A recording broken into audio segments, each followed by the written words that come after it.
everyone. Welcome to the Comics Fu Show. I'm your co-host, Patrick Lugo, and with me is co-host Kurtis Fujita. As a kid, I loved Kung Fu movies. So I went to Chinatown, trained with a wise teacher, and became a Kung Fu master. Sounds simple, right? Not really. My journey, like the study of Kung Fu, was as arduous as it was rewarding, filled with as many secrets as revelations and as much heartache as triumph. It's a defining moment in my life, and while I began studying Kung Fu to learn how to fight, what I discovered was a way to live. Martial arts never came easy to me. I was far from talented, and even farther from being the chosen one. It was only through years of tenacious perseverance that I was able to make steady progress. And so, I was surprised when my master told me that I should teach Kung Fu and share the art outside of Chinatown.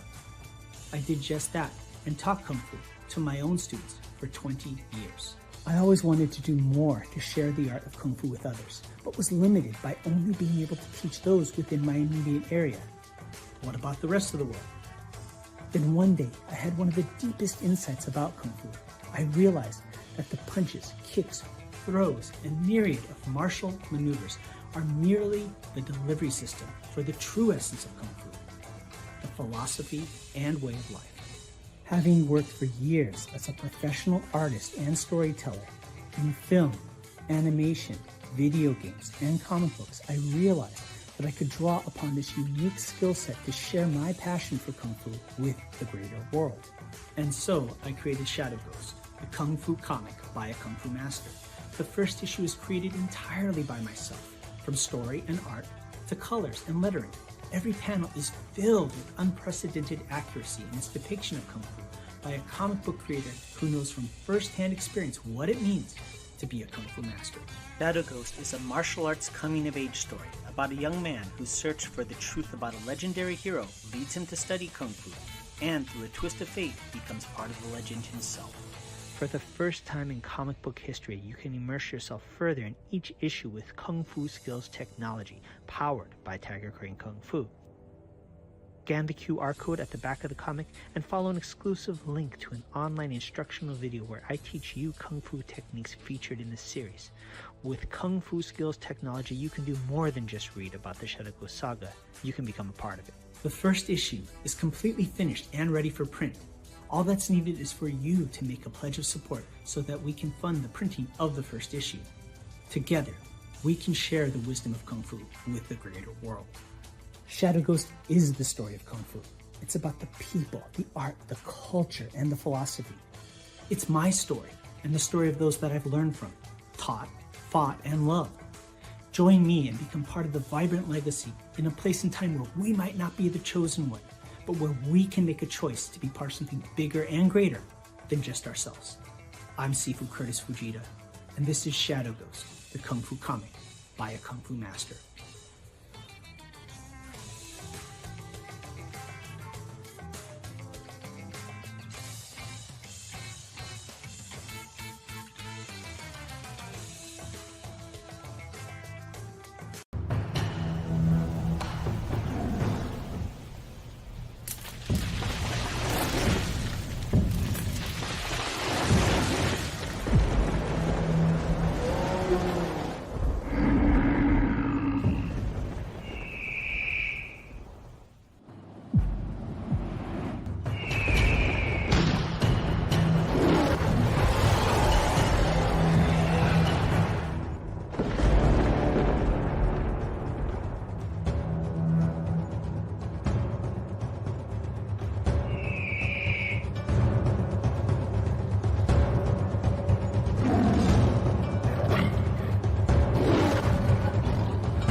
Hi, I'm Lugo, author, illustrator, comic creator, and the art director for Kung Fu magazine for more than 20 years. But I'm here to talk to you about a project that's really special to me. It's the middle grade graphic novel, A Tiger's Tale. Imagine the story of tigers and dragons and martial artists and monsters. So when I launched the campaign for A Tiger's Tale Volume 1, I did not know what to expect. But it succeeded thanks to a group of passionate backers. It was also awarded the Make More Comics art grant that year. and was later featured as part of an art gallery exhibit.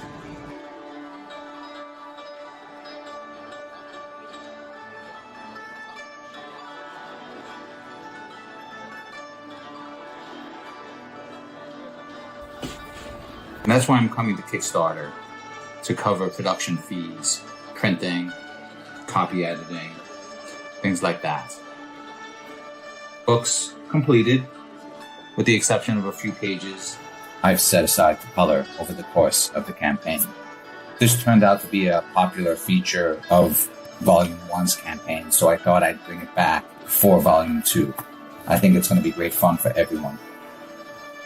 Hope you'll support the campaign. I'm very excited about it. Thanks for stopping by.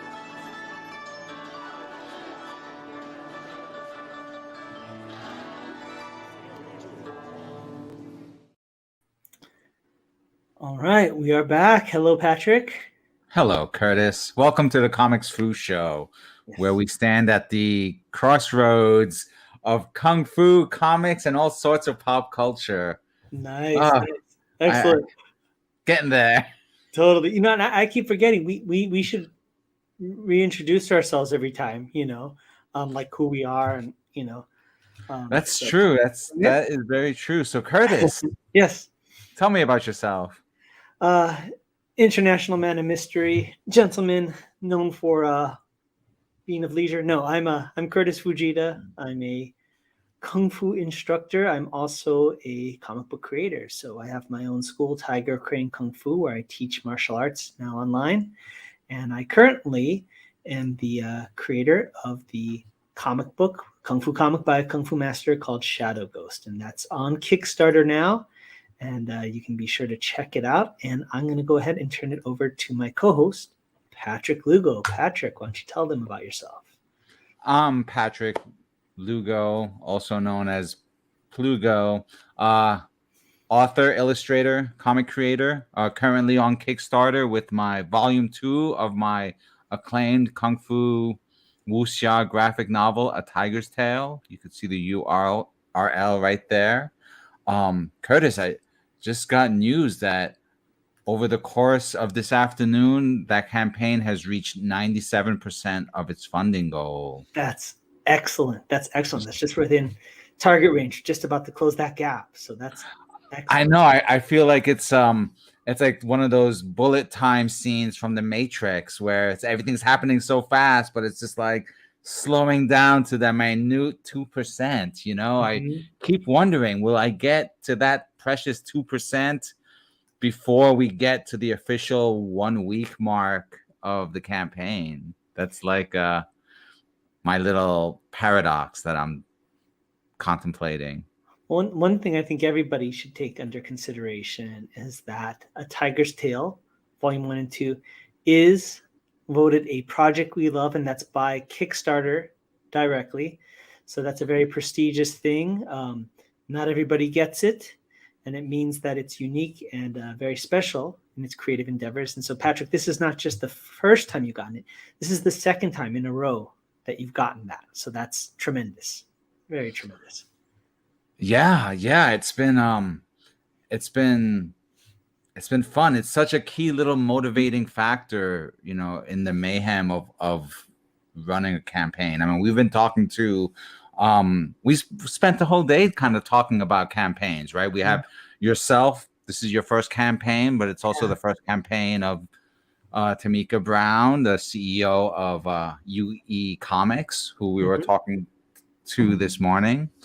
But then on the other end of the spectrum, right, we had a 6-time campaign winner, J.L. Johnson, with his Iliad, the Rule of 9 campaign. And I mean, he just dropped so much info on the how and the why of what he was doing. And you could just tell that, like, he knew he had put in those hours. Oh, definitely. Not just on the business side and the crowdfunding, but absolutely in the creative side, And this campaign is just looking great, and it's, so close, almost there. I mean, we could close that gap tonight, I know it's so sweet to see, like, 59 backers, and What are we looking at? We're just $69. $69 away. Is that how's my math there? I think that's about right. That looks about right to Right. me. So yeah, insert your own Beavis giggle at that number. So yeah, I kind of really quickly updated my campaign page over the course of our visit with Pops over at CromCon. Yeah. Right. So I wanted to keep it fresh, right? So I did all of our little today's streams. Those links go to the YouTube pages, and then I wanted to do like I decided to go with the strong cover reveal, right? And really lean into the whole yin yang of those covers side by side. So yeah, that's kind of where things are at. And then, the important details of the specs. Mm-hmm. And this is also what I changed. I wanted to kind of bring up the whole social proof aspect, right? I wanted people to like pretty quickly know that, they're not the only ones who said yes to this thing. So, and I think it gives a whole picture. Like you've got the Master 2 cover, you've got a couple of the sketch variants.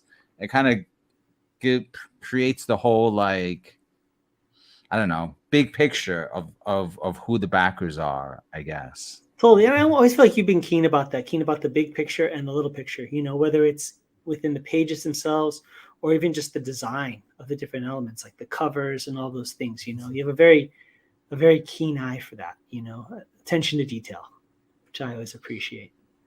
So. And here's one detail that I quietly snuck in there, right? The YBCA logo, which is it's for the Yerba Buena Center of the Arts here in San Francisco, because they're like a nonprofit organization. They're a museum, and over the course of last year, they have been providing certain kinds of funding assistance for artists in the Bay Area. Right? They've gone full on. They've developed their own kind of like a UBI. It's not universal though. It's specific for art. So it's like an ABI, right? An artist's basic income, where they like funded certain artists specifically, so that they could do their art over the year.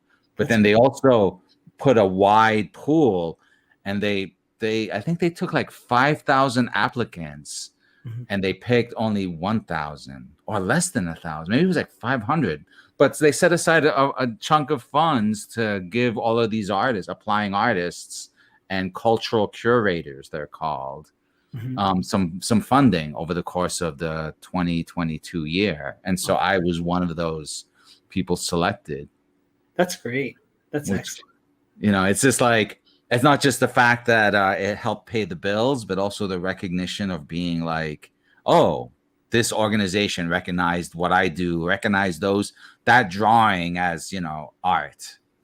No, definitely. And it's kind of understated in society for kind of forget, but like the artists are the people that create hope and positivity, and a positive outlook for our society and our culture, So when you have an organization like that not only acknowledges, but kind of literally puts their money where their mouth is on it, that's tremendous, So that's excellent. And speaking of another such one, here, this is what Tiger's Tail Volume 1 pulled off in 1 year, right? Is all of these things. They also received the second annual Make More Comics grant. That's great. Which means, every year, 100% Comics, sets aside some funds, and they pick, one project that they want to help out. And so here, last year I was doing this Kickstarter campaign for Volume 1, and I was like, hey, I don't know what I'm doing. I'm trying all of this stuff. So what do you think if I try some of this too? And they were like, yeah, we like where you're going. And they kind of pitched in as well. So that's excellent. So yeah. And then the third cool thing, is that same art, right, ended up in a gallery show in the Bay Area. So that's great. What a way that, interesting. People are so obsessed with getting into comic shops, and rightly so. But it's this weird thing that Tiger's Tail tends to do really well in art galleries. Like that's where I sell the most either I'm doing something right or I'm doing something wrong. I'm not sure, but I think you're definitely doing something right. I mean, if you can attract that audience, and then bring them in to the comic book fold, or raise their perception of what a comic book could be, right? Then that's a huge accomplishment, because I think that's the thing everybody's talking about is how do we get more people into comic books, and you're achieving it. That's great. Well, I know one of the folks that I picked up a copy at the gallery show, ended up on one of our live streams on an After Dark episode actually, and she was commenting. So yeah, the Comics Crew Show has got its own little special magic and it has a special place. I have to put a flag and let people know that they belong together, or that they're intimately intertwined, I should say, right? Oh, definitely. I mean, like you kind of alluded to it, I think in one of your updates, or maybe it was one of your newsletters. So many Kung Fu masters actually start from the comic book background. I mean, as a fan, I mean, it's like, what's the closest you can get to becoming a superhero in real life and achieving that level of excellence, right? And martial arts is a big part of that. So, there's a lot of crossover. Yeah. And it's a lot of fun. I mean, this whole marathon has been is it a marathon? Not yet. Feels like one already. Yeah, it does, doesn't it? We were just about to clear a week in a couple hours. It feels longer. But I think the thing for me is the lead up, right? I almost have to remind myself, even though getting funny and stuff like that, I kind of take this almost as the victory lap, in the sense that all that hard work and behind the scenes stuff, this is where we get to kind of start showing people what we've been up to and all that, and as taxing as it can be, because it is, if you've ever done a Kickstarter, and this is my first one, but it's this kind of feeling like I get to show everybody what I've been trying to achieve this whole time, and there's a deep satisfaction in that, in and of itself. So yeah, definitely, totally agreed. Yeah. So Kurtis, how are things on your end? Last I heard, I knew you were funded, and that happened a couple of days ago. Congrats, well done. Thank you so much. Let me pull this thing up here. We'll go over it. I believe as of today, right about here we are. I think we've exceeded our initial funding, which is great. I believe that. Yeah. I think we just hit 110% funded, which is it's very exciting, and really gotten a lot of support from colleagues, friends, the comic book community. Hoping we get a little bit more interaction with our Kung Fu community. I think everybody's been busy with Lion Dance and Chinese New Year's festivities, and I'll be highlighting different features of the comic book. That's kind of one of the things that I want to do with my social media posts. I've noticed some people kind of go a little bit more of a pressuring route with, trying to get more people to look at their thing. But I think it's more important to share your features and let people know what you have to offer, So, totally. I think that's really important. So, just kind of a brief overview. This is the standard edition cover that I did. That's the main pledge that everybody can get. We have digital and physical rewards. So you did that cover, right? So you 100% all of your decisions, right? So why, like, it looks like you're going with the Hollywood movie poster. little bit. I mean, there's a lot of little subtle things. The mystery of the comic, but there's actually a mystery. The mystery is, who is the shadow ghost, right? Who is this masked figure? And so there's a lot of subtle hints in the cover, in the book. There's actually a big mystery element to it. And of course, I loved the old, I think it was the old John Romita cover of Spider-Man. I don't know if you remember, where we had Peter Parker walking in the foreground and Spider-Man kind of looming in the background with his back turned. So that was kind of the allusion to this. And I'm planning this week to start revealing a little bit more of the character art. I've actually been kind of doling out the concept art over this whole time, and I haven't really shown the main character designs. These are the main character designs here, but I'll be releasing them. And I think kind of one of the fun things I don't get to talk about much is the development. Is it was important that each of these characters look cool, but how do they match up against each other, color scheme wise, design wise? How do they complement each other? A lot of the changes in the color schemes of them were based on that. Maybe one character's outfit was the same color or too similar, or didn't play off another. It's kind of getting that harmony.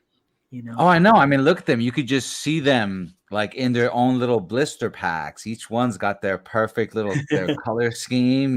Like that each action figure would have its accessory like in the mix. Like you've thought about all of those details. I'm certain. Oh, absolutely. And this is, you can't really tell from here, but here's like a neat subtle detail. You can kind of start to see it here. If you zoom in, you can actually see, and this is like a subtle thing. I actually did a color hold on every character. So there is no black outline. Each character's outline is kind of based on their color scheme. So he actually has a blue outline. She has a maroon, which is kind of based on the pink, green, amber, kind of orange, and he has kind of a purple. And it's something that you can't really tell from out here. But I think I'm always a big believer that those subtle things you feel or you sense, So it's just those kind of subtle details. So that's the main cover, and this is the city of Baco City where the story takes place, which obviously you know what that alludes to. Love it. Yeah. I mean, just the whole subject of an establishing shot, and then the work of perspective, and you work in clip studio paint, so thank God for the freaking perspective ruler, because I love that.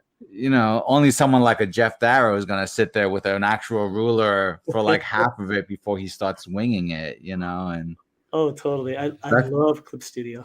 I mean, that's why I like to put. That's why many of my drawings are very smoky and foggy, because it helps obscure the details that you've clearly labored over. Oh, thank you. Yeah, well, I appreciate that. And you called it. It's that clip studio perspective ruler. My gosh, what a tool! And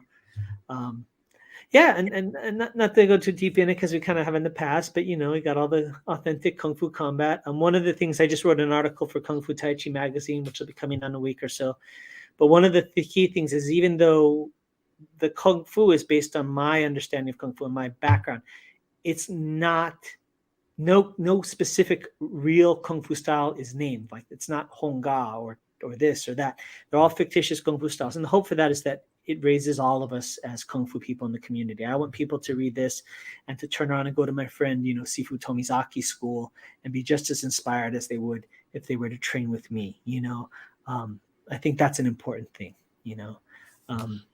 Oh yeah. So yeah. And then that's the sequence. That's the sequence that we broke down on CromCon. Yeah. Lesson you dropped. Yeah, exactly. The technique. So that was a fun one. And then just the classic, see, it's just like the fact that you did the work of setting up the color schemes makes it so readable, when they're facing off, so that you could do the classic thing that a lot of people forget comics are good at, right? Where you can kind of externalize an internal experience, because it's not that the one wall in the back of that scenario is green. The green in the background is more like an expression of what's inside the character. Exactly. And these characters are one is a crane stylist, one is a snake stylist, and there's always been that interplay, rivalry in Kung Fu styles. This gentleman, Sifu Chan, right, the older gentleman with the bald head. So because he's snake style, there's always these little subtleties, like his goatee is like a fork tongue, just like a snake's tongue. And he's wearing his suit actually kind of tapers down like a snake. And even he has ridges, these yellow ridges, like the bottom of the belly of a snake is supposed to allude to that. Now, why is the crane stylist in red? There's a very specific reason, but again, that's for the book, right? Spoiler alert, people. Spoiler alert. Yes, I mean, those are examples of it. As a Kung Fu instructor, you have to have stance training in the book, so that's why that's there. That's a hallmark, a benchmark of Kung Fu. And of course, there's the character. The color scheme, right? So like, it doesn't necessarily literally have to mean that he's, stance training at night in that scene, but it's evocative of the fact that he's going to have to stay up late stance training, like. Definitely. Definitely. I mean, and a lot of these things are like echoes to, I mean, like Frank Miller's work on Daredevil. I mean, he's always been so good at figuring out where to abstract something and when to, spell it out, and I think that that's such an important lesson. It also determines the speed of the reader. I mean, a Geoff Darrow piece, you will stay on forever. It's almost has that Where's Waldo kind of deepness to it, so Right. and yeah, But to kind of quote like the Scott McCloud thing, right? Like Yeah. if you had done panel borders around each one of those stances, Mhm. we would have gotten more of a sense of motion that he was moving from one to the other, right? But Yeah. without those panel borders, that timelessness helps drive home like the endurance necessary, right? Like that oh my God, when is this gonna end? Sort of thing that underlies Oh yeah, the training, absolutely. You called it, because in the last stance you can see he's buckling. I mean, if you've ever done stance work, that's it. It's hard. So yeah. Those are kind of examples. Kind of, again, the Kung Fu Skills Technology by Patrick Lugo, that phenomenal logo. I know. Yeah, we have to definitely. I don't know if we're gonna do it live or actually do it as a written thing or something, but I think we definitely got to like break down some behind the scenes on how we got to some of those very key design elements. It was a fun process. It really was. Really fun process. For sure. Yeah, so those are kind of the key points, and like one of the things that was nice, we got endorsed by the International Traditional Kung Fu Association, and that's for our accurate depiction or authentic depiction of Kung Fu and Chinese martial arts culture. So that was kind of a big win, and I have lots of rewards. This is the special edition. This is actually probably our most popular one. This is by Stephen Butler, Web of Spider-Man artist, and it's kind of funny. I think. Tony Wolf was explaining today, he has a similar thing. So our special edition has an extra 16 pages at the end of additional concept art, things like that. And I think Tony's doing the same thing in his book. Right. The back matter is such a, when it's pulled off right, it's such a sweet payoff to the whole experience, Oh, totally. So yeah, feel free to check it out. But that's where we're at. I guess let me just stop sharing the screen right there. I think I guess we should we'll talk about what our original plans were tonight. Right. So I definitely made some cool graphics. I had a lot of fun doing those, but they're out there in the ether, right? We were gonna have Capitan Wallace come in to share with us the latest that he's been up to. Yeah.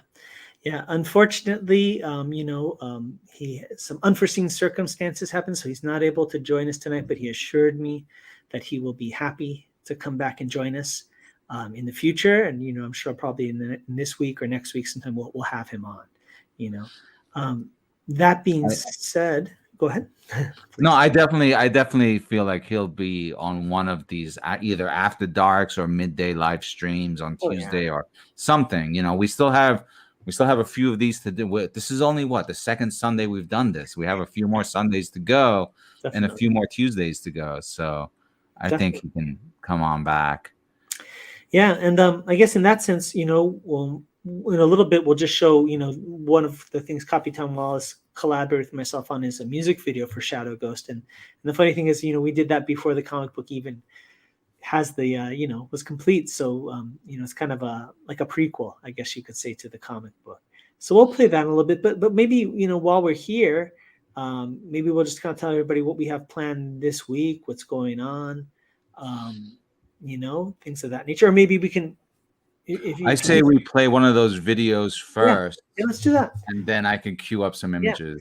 Let's do that. So we're going to play the music video called Drunken Tiger. It's by Capitan Wallace with Alan Yip, based on the Shadow Ghost comic book that's currently out on Kickstarter. And it stars Sifu Tony Wong and Kung Fu champion Megan Wong.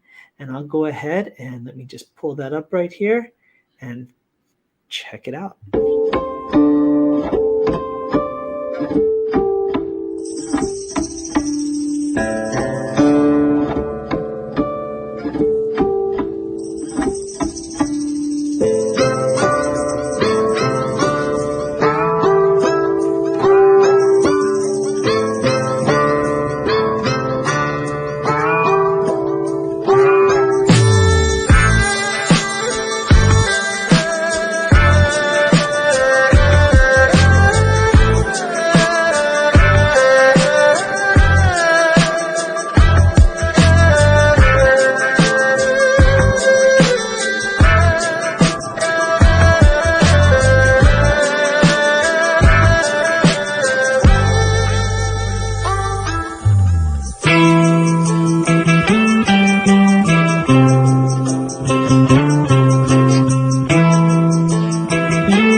All right, and we're back. Awesome. That's so awesome. It's so awesome that soundtrack is available on Instagram. So I've been using it so often. It's just so fun to know that that he'll be stoked that I use it. Uh-huh. And I assume he's stoked. He ends up resharing it, but I'm stoked to use it. And yeah, such a good soundtrack. Such a good soundtrack to that sequence. Totally. It's kind of, I've heard other Sifus even in I think Sifu Brian Cuddle of the Chorley Fat lineage. I've heard he's used it. So it's kind of like making the rounds amongst the Kung Fu community, which is great. I think Wallace gets excellent. a good kick out of that. So how satisfying. That's cool. So hey, I wanted to show you something I found. This is the graphic that I cooked up for Tuesday's show.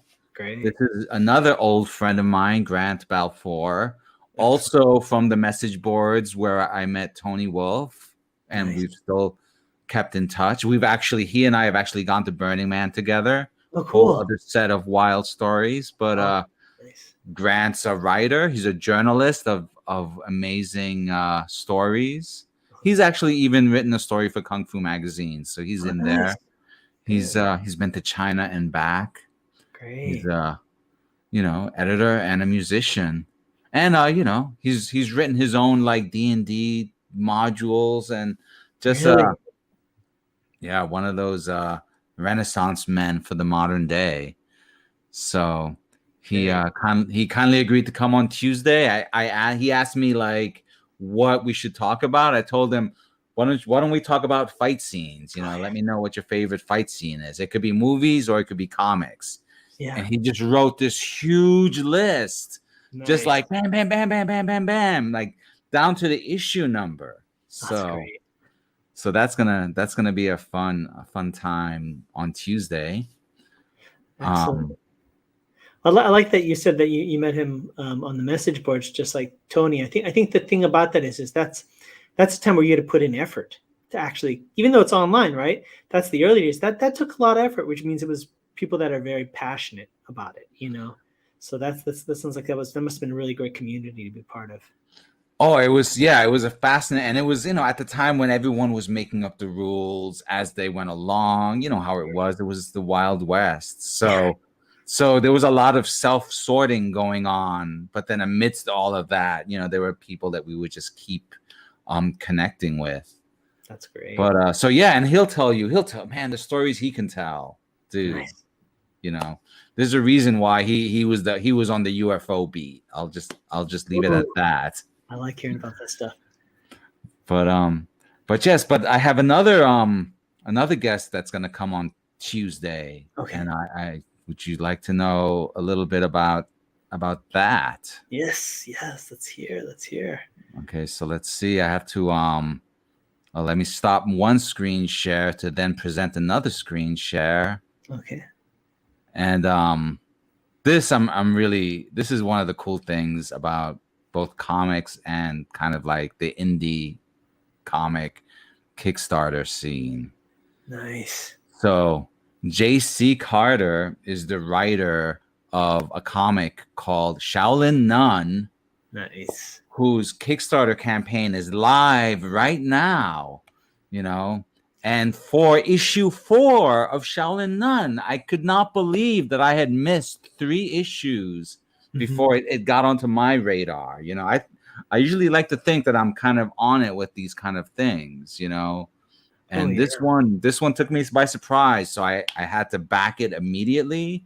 And then I reached out to him and I was like, hey, we need to talk. And he said yes. Turns out he's also a Tai Chi instructor, so there's that whole side of thing. It looks like a great book. For me too. It's the first time. I feel bad admitting it, but I wasn't aware. It wasn't on my radar. But as soon as I found out, I made the pledge, and I'm trying to catch up with all 4 issues. So I can't wait to check them out. I think how could you not? Oh, exactly. Especially knowing that Gene Ching has one of our past guests has been on the ground on the Shaolin Nun beat, in reality. So sure, to see that, like, that someone else has kind of picked that up and brought the baton into the comics world. That's like kind of satisfying in its own way, even though I had nothing to do with it. It was just like, yes, it's being done. Oh, absolutely. We need more, more people spreading the word. So I know. Well, it's all, part of the epic crossover we'll have to organize at some point. It'll be dimension spanning and, universe hopping, but kung fu themed and somehow, Oh, yeah. Totally.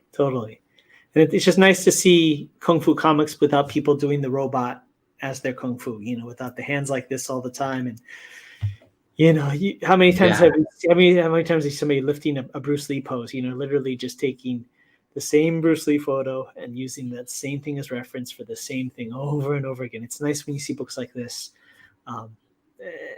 Not to pat ourselves on the back, but our books too, where it's actually authentic kung fu and it actually looks different than 90% of what's out there, right? So that's always cool. Nice. Yeah. And the thing, I don't even know if I told you this, but he's going to bring the art team along with him for the show, so we could really get down into the details of That's it. great. That's great. So looking forward to that. So that's going to be our Tuesday afternoon session. And he was asking, is it going to only just be an hour? And I'm like, we can probably, hang a little bit later. So, so considering the way we've scheduled things, we can really like get in there with this one. Definitely. And also really like try and get some backers onto this. I don't think people really realize what they're missing out on. So yeah, it looks like a great book. Looks like an excellent book. So no, totally. Very good. Right on. So that's my update for you, Kurtis. Very good. Very good. Well, I think, everybody should be, again, we'll just kind of recap. We had some great guests today. Tamika Brown from UE Comics was here. And, we highly recommend checking out their current Kickstarter, right? Which is Jisei Volume 1. Yeah, really 200 pages, completely done, you know. Yeah, and done well. Looks great. It has that really pulpy manga vibe to it, Not all books are good in color or black and white. This is a black and white book. It looks like it should be a black and white book. It really looks like it takes care of the medium. You got the zipatones and all that great stuff. Halftones looks great. And the intensity of it, kind of like the black and white, I think, will kind of capture the high stakes of that story. Definitely. And then we have, am I pronouncing right? Ennead? The Ennead. Yeah. I mean, you don't rely on me for pronunciations. I'm all over the place. But JL Johnson's 6th campaign, epic. I have it right here. Yeah. Epic graphic novels, like epic fantasy, epic graphic novel all together.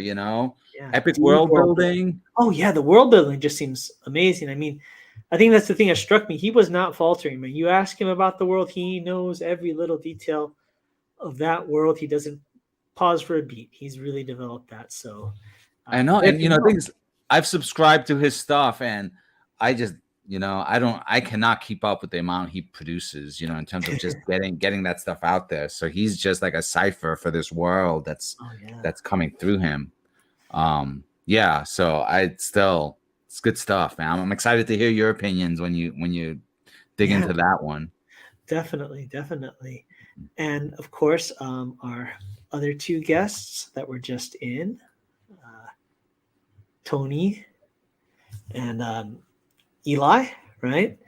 So I'm not sure if we have their link here. Yeah, but we don't have a graphic for them. But that's okay.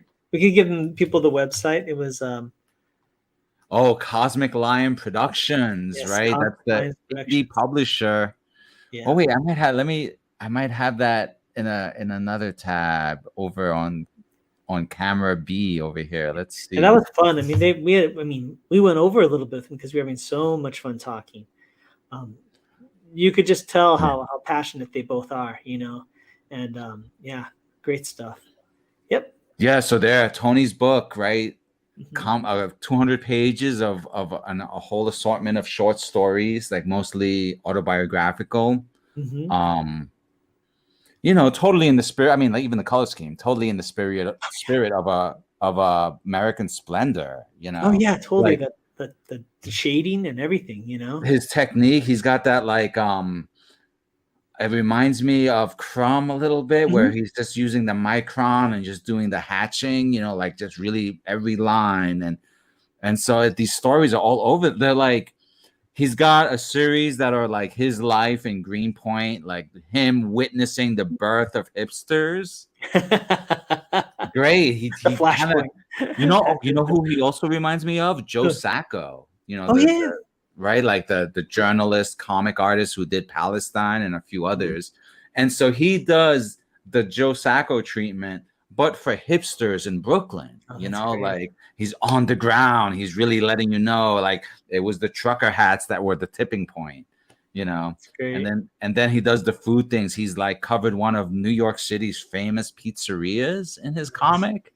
Wow. You know, and stuff like that. That pizzeria has been in documentaries on Netflix. Really? But it's also featured in this graphic novel. You know, what would you can we call this a graphic novel? It's a collection of short stories. It's like a compilation. Yeah. It's like a self-anthology, you know, in a way, you know, it's definitely. I mean, the one thing that struck me, and I kind of mentioned it when he was talking about all the different stories and things in it, it really feels like you're going to sit down with somebody and have a conversation, you know, where it just kind of meanders in a good way and goes to different subjects and thoughts and, you know, reflections. It looks like a great book. Oh yeah. And the one question I regret not asking him when we had him live was like, where can people find him when they're cruising their streaming service? Because I'll tell you, he was on an episode of the Marvelous Mrs. Maisel on Amazon Prime. He's done a few roles here and there, you know. That's good. So, he's very personable, and he kept talking about wanting to be a radio show. He really should start his own podcast. I think, you know, I think we would be, you know, I mean, I think he said he was doing something earlier, but he should go back to it. You know, I think we would be I'd listen to it, you know? Oh yeah. I mean, you got to check out his comedy sketches. You can find them on YouTube and, you know, and he's done like legit voiceover work and like trailers too. He can hit the baritone. So. Nice. But his fun, like when he wants to have a good time, he can be freaking hilarious, you know? So. Excellent. But then he does sincere journalism in comics, you know. Yeah. So another one and then Eli kind of like on the other side of the spectrum in terms of like, I don't know, crazy cosmic exuberance, you know. Oh yeah. I mean, you can tell he's passionate, you know, deeply passionate, and the books look great. All the books look really tremendous, you know. I mean, this is like look at what he's got. Look at what he's delivering, you know. Yeah. I mean, it has like that indie record vibe to it, you know. It really feels like you remember when Tower Records was, you know, back in the day where it was just there was that cool indie vibe to certain sections, you know, and they have just crazy assortment of magazines, and this kind of gives me that vibe of the old Tower Records. I have to send them a copy of my little When I Was a Raver comic that I did, you know. That's just like. It's just I think he'd get it, you know. Totally great stuff. I love it. Agreed. Love how it is. Yeah, but I think we had quite a day. So yes, indeed. And so I think with that we could probably deliver some of the video action that we have. Yes. For our audience. Right. Yeah. I mean, maybe something to the effect of our closing credits and then the special Wallace video that we still have yet to play this evening. Yeah, sure. Let's do that. We'll close it out. Stick with us. And at the end, a custom special performance by Capitan Wallace, who will be joining us in the near future. So take care, everybody. Excellent. Let me just cue that up. I've got too many things playing. And as a kid, I loved Kung Fu movies. So I went to Chinatown, trained with a wise teacher, and became a Kung Fu master. Sounds simple, right? Not really. My journey, like the study of Kung Fu, was as arduous as it was rewarding, filled with as many secrets as revelations and as much heartache as triumph. It's a defining moment in my life, and while I began studying Kung Fu to learn how to fight, what I discovered was a way to live. Martial arts never came easy to me. I was far from talented, and even farther from being the chosen one. It was only through years of tenacious perseverance that I was able to make steady progress. And so, I was surprised when my master told me that I should teach Kung Fu and share the art outside of Chinatown. I did just that and taught Kung Fu to my own students for 20 years. I always wanted to do more to share the art of Kung Fu with others, but was limited by only being able to teach those within my immediate area. What about the rest of the world? Then one day, I had one of the deepest insights about Kung Fu.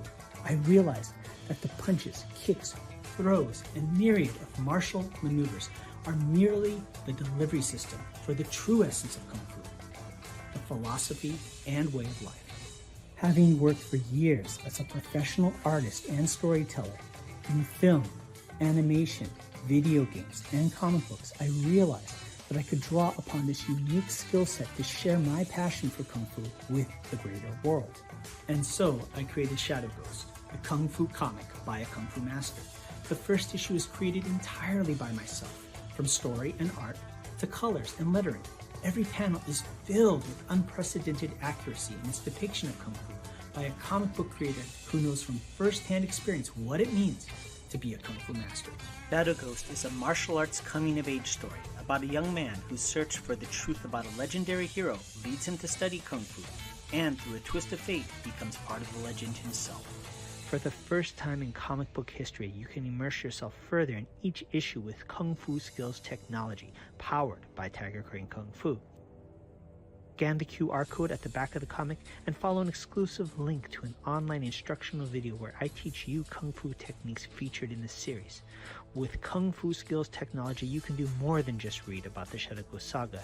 You can become a part of it. The first issue is completely finished and ready for print. All that's needed is for you to make a pledge of support so that we can fund the printing of the first issue. Together, we can share the wisdom of Kung Fu with the greater world.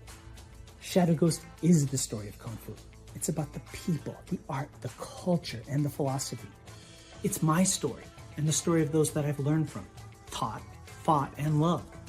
Join me and become part of the vibrant legacy in a place and time where we might not be the chosen one, but where we can make a choice to be part of something bigger and greater than just ourselves. I'm Sifu Kurtis Fujita, and this is Shadow Ghost, the Kung Fu comic by a Kung Fu master.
Hi, I'm Lugo, author, illustrator, comic creator, and the art director for Kung Fu magazine for more than 20 years. But I'm here to talk to you about a project that's really special to me. It's the middle grade graphic novel, A Tiger's Tale.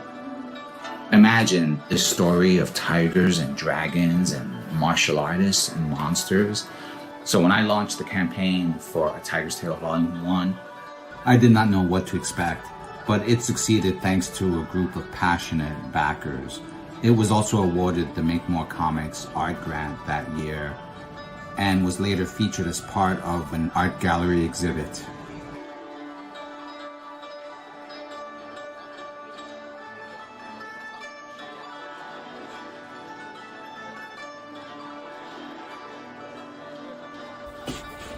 And that's why I'm coming to Kickstarter, to cover production fees, printing, copy editing, things like that. Books completed, with the exception of a few pages I've set aside to color over the course of the campaign.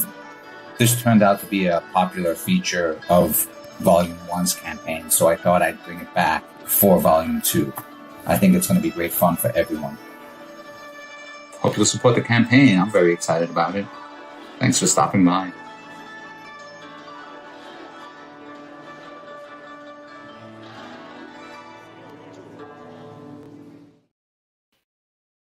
Hi there, this is Captain Wallace. I'd like to wish Kurtis Fujita and Patrick Lugo a good fortune and success in their Kickstarter's Shadow Ghost comic and a Tiger's Tales comic book. So it's out now, check it out. Y quiero desearle mucha suerte y muchas felicidades a Patrick Lugo y a mi hermano Kurtis Fujita por su lanzamiento del Shadow Ghost comic book y el Tiger Tales. Chequenlo, están en todas las redes y chequen todo el media, el Instagram.